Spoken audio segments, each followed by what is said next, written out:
Hey, Dan Passarelli here.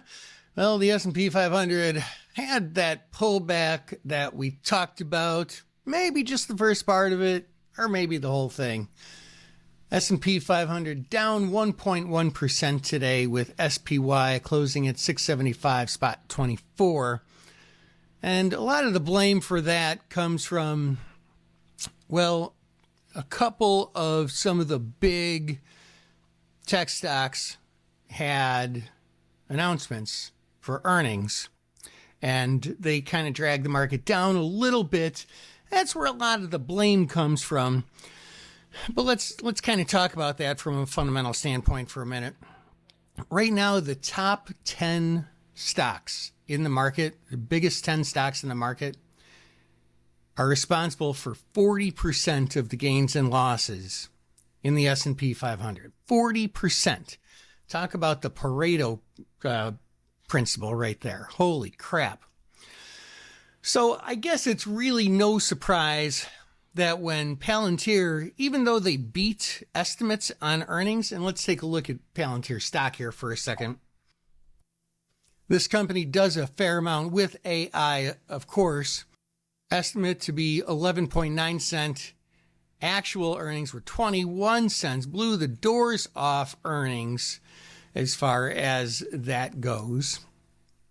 But they ended up down about 8%. They were down even more at some point. That ended up dragging down NVIDIA.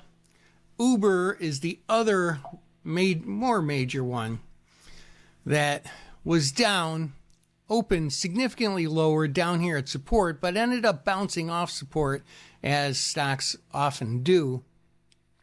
Didn't quite make it through that 21-day or 50-day moving averages. So the next 2 days, the rest of this week is going to be pretty pivotal for Uber stock. And all that plays out in the market in general, just because when we have stocks like Palantir and Uber that are getting those pullbacks, that's going to weigh down on some of the other stocks, especially NVIDIA. And, you know, we've got Micron here is down. Amazon had a little bit of a pullback, but that's just a normal pullback because Amazon had a massive blowout on earnings. That's just a little bit of profit taking there.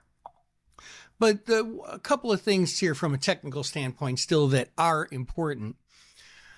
One, is resistance really established here? I mean, yes, kind of.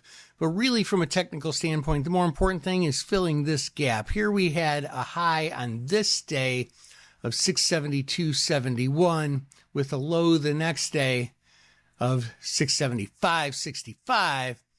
And in order to fill this gap, to have the stock trade in those prices, we would have to see a pullback down below 172.71, which kind of coincides with the 21-day moving average. So I think if we got down much lower than that, we might even see a couple more days follow through, and maybe then we'd end up with a bounce off the 50-day moving average.